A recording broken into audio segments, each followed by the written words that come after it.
Welcome to Perfectly Imperfect.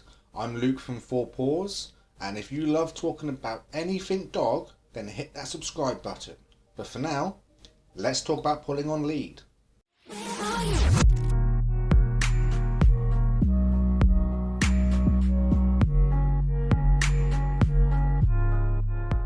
Two main reasons why a dog will pull on lead other than lack of training. It could be due to overexcitement, or the dog actually enjoys the challenge, kind of like a workout, and having your body weight resist them as they pull forward is actually enjoyable for them. Another point to remember is that the lead or the leash is actually man-made. It is not natural for a dog to have a collar, harness, halter or lead. These are typically things that we introduce into their life and then wonder why we have to teach or train them to understand what we want them to do.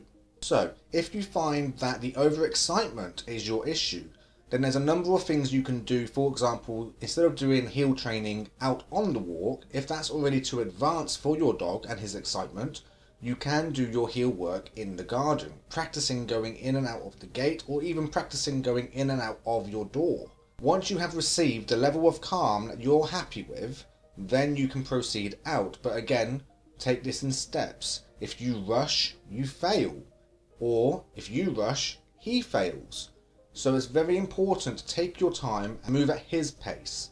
Remember, your dog, although you can find statistics on breed, your dog is an individual. These statistics do not take into consideration the individual personality. Now, if you find your issue is your dog enjoys pulling, this one can be a little tricky to fix. It's not impossible, but it does take a lot of thinking from you and a lot of hard work from you.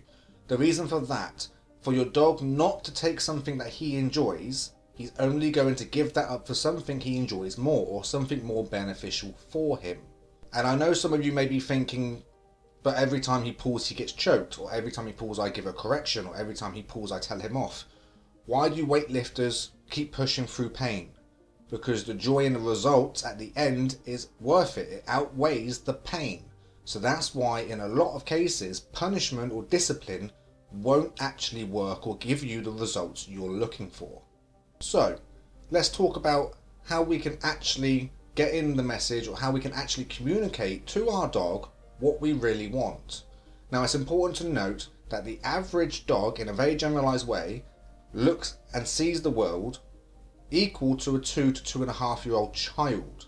Now, some 2-year-olds can speak 20 words, other 2-year-olds can only speak 5 words.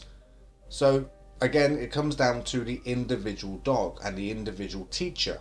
And don't forget that dogs do practiced behaviour.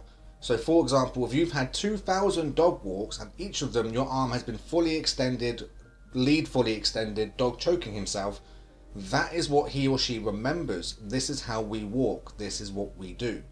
So when it comes to training, try to remember you're not actually trying to teach a new behaviour, you're trying to practice a wanted behaviour.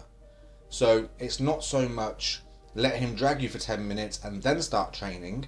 It's much more, what is my dog remembering after this walk or after this encounter with myself? It's something we see quite often when we talk about dog professionals with dogs. A lot of the dogs that I walk daily will walk with me with one finger, but as soon as they see mum or dad, they're pulling like a train.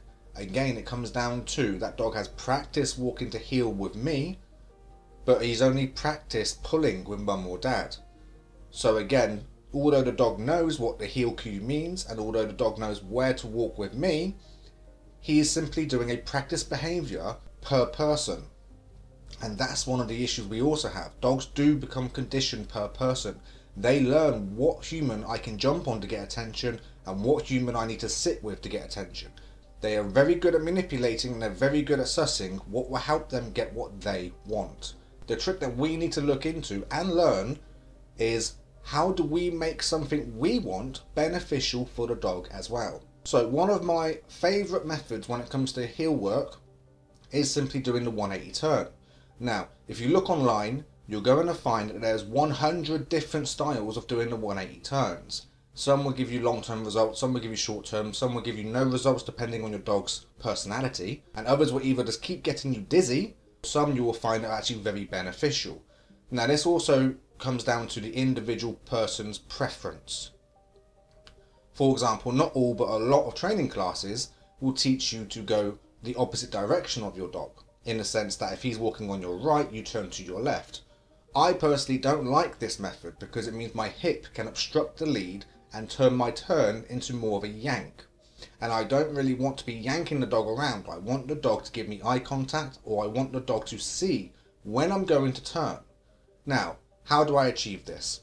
If the dog is walking on my left, then I turn inwards, trying to keep a straight line between myself and the dog, so therefore he doesn't feel me turning, meaning he needs to actually watch and keep an eye on me. As soon as his head is next to my ankle, I give him lots of praise. I can reward a retreat, however I personally find it's not always necessary. Good amount of praise and showing a dog that you are happy with what they are doing really gives them a nice big confidence boost and makes them want to continue doing it. And after a few minutes of training, I no longer wait for a pull. Instead, I actually wait for when I feel the dog is too far in front to see me. So with my dog Jenna, that's usually her tail. If I'm in line with her tail, then she's not next to me. So I will then start doing some turns. It can also help if you think of the heel work time as collaboration. You are collaborating with each other. You are syncing in with your dog. And that way, he or she will know it's walk time, it's sniff time, it's play time. And you, of course, will be a part of all of it. That's the other issue. If your dog is completely independent in this household, then he or she will have no reason to listen to you, watch you, and follow you on a walk. It's very important that you look at your actual relationship with a dog and ask yourself, is he too independent? It does sound a bit funny saying we want dogs to rely on us, but of course, obedience training at its core is what? Obedient, making a dog do what we say and when. But the question is why? Why should they do what we say when we say it? Well, if it's beneficial and good for them and they enjoy it, then they're going to do it. Dogs can be very good people pleasers. Now, I also hear quite often, my dog doesn't eat treats on the outside. Don't believe the mainstream you've seen either on YouTube or online. Your dog as an individual will teach you and tell you what he feels is positive or what he feels is of high value. You do not necessarily need to go and get the best chicken or the best cheese or the best sausages just because other trainers have told you that's the only tool that they use. If your dog finds a tennis ball more valuable than chicken, then you should be using a tennis ball for training. If a dog feels having fusses and play from you with excitement is more valuable than a treat, then you should be using your affection and your excitement as a reward. Look at your dog as an individual, and again, like I said, is he overexcited or is he enjoying it? And then what can you do to outweigh the options? Make sure he has a better option for doing what we've asked. And finally, and probably the most important part of this, is practice. Because your dog is constantly taking in information, whether it's wet, dry, cold, hot, it really would benefit you to try and select part of the information he is taking in. Every time you've allowed your dog to drag you down the street, he has practiced and therefore remembered this is what we need to do. Your job is to recreate that memory to one that benefits you and him. Now, this is not going to be quick and easy. Some dogs it takes 7 days, other dogs it takes 6 months. But essentially, as long as you're practicing the same consistent message, it will sink in, and from there, you will have a behaviour that you desire. I'm Luke from 4 Paws. Please give this video a thumbs up if you found it helpful. Don't forget to hit the subscribe button, and I will catch you next time.